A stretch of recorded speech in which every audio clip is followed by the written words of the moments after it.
अस्सलाम वालेकुम dear viewers, उम्मीद है सब खैरियत से होंगे। आज मैं आपको बताने लगी हूँ, अपने बच्चों की हरकतें दिखाने लगी हूँ।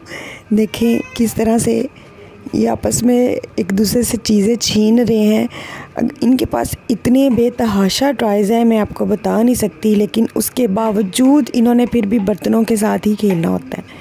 किचन में जाएंगे, कोई ना कोई बर्तन, कोई ना कोई स्पून पकड़ कर एक दूसरे के साथ खेलना शुरू हो जाते हैं।